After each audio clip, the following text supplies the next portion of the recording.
सत्यालेख समाचार में आपका स्वागत है। देखिए मध्य प्रदेश और देश भर की सभी ताजा खबरें। करेरा में अधिवक्ता संजय कुमार सक्सेना की हत्या का पुलिस ने महज 24 घंटे में खुलासा कर दिया है। पुरानी रंजिश और चुनावी विवाद के चलते रची गई इस साजिश में 10 लाख की सुपारी देकर शूटर बुलाए गए थे। मुखबिर की सूचना पर पुलिस ने मछावली के पास घेराबंदी की, जहां मुठभेड़ में मुख्य शूटर पपेंद्र रावत के पैर में गोली लगी और उसे साथियों सहित गिरफ्तार कर लिया गया। एसपी अमन सिंह राठौर के निर्देशन में पुलिस ने 5 आरोपियों को दबोचते हुए हथियार और बिना नंबर की बाइक भी की है। जब्त क्षेत्र में इस कार्रवाई की जमकर सराहना हो रही है। सनसनीखेज हत्या की घटना घटित हुई थी।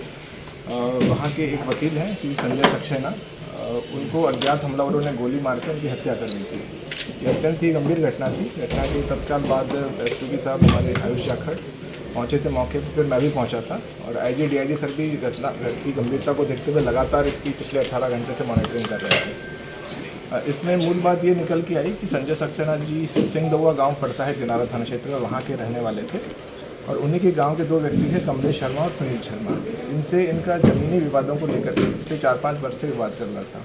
कुछ ऐसे केसेस में श्री संजय सक्सेना जी प्रिजाइड कर रहे थे, जिसमें कमलेश शर्मा और सुनील शर्मा दूसरे पक्ष से थे और कुछ जगह वो हार भी गए थे। इसको लेकर वो रंजिश उनसे रखे हुए थे।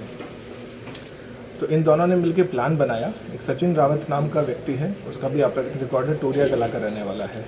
उसको उन्होंने लगभग 10 लाख रुपये में बात करी और सचिन रावत ने 3 हमलावरों को हायर किया। इनके नाम इस प्रकार है। एक पपेंद्र रावत है, ये चांदपुर डबरा का रहने वाला है। एक राजकुमार उर्फ बोलू रावत है, ये घुक्सी बड़ौनी थाना दतिया का रहने वाला है। और एक जहीर खान है, ये भी घुक्सी बड़ौनी थाना दतिया का रहने वाला है। ये तीनों हमलावर घटनास्थल पे आए और इन्होंने उसके बाद में गोली चलाई। एक गोली उनकी छाती पे लगी और उनकी वहीं मौके पे मृत्यु हो गई थी। इसके बाद में पुलिस ने लगातार पिछले 18 घंटे तक दबिश देते हुए जो दोनों मुख्य प्लानर थे, कमलेश शर्मा और सुनील शर्मा, उनको गिरफ्तार किया और जो 3 हमलावर थे इनकी रात भर दबिशें चली, जिसमें हमारी 5-6 टीमें लगी थी। टीआई साहब स्वयं थे दबिश करने में, टीआई करेरा। इसके अतिरिक्त चेतन शर्मा है, थाना चौकी प्रभारी सुनारी है। अंशुल गुप्ता हैं, ये थाना प्रभारी अमोदा। सुरवाया थाना प्रभारी अरविंद छारी है। धर्मेंद्र गुजर हिम्मतपुर चौकी प्रभारी है। ये सब लोग दबिश में थे।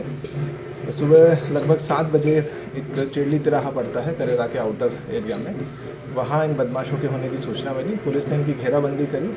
जब पुलिस ने उन्हें आत्मसमर्पण के लिए कहा तो उनमें से एक बदमाश पपेंद्र ने पुलिस पे फायर किया।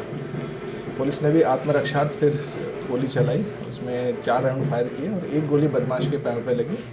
उसके बाद में तीनों बदमाशों को मौके से गिरफ्तार किया गया और जो घायल था उसे CSC करेरा लाया गया। घटना में जो ओरिजिनल कट्टा प्रयुक्त हुआ था, वो जो बाइक प्रयुक्त हुई थी, वो जब्त कर ली गई है और जो 6 आरोपी कुल थे, 2 प्लानर, 3 घटना को अंजाम देने वाले और एक इंटरमीडिएटरी जिसने इनको अरेंज किया था।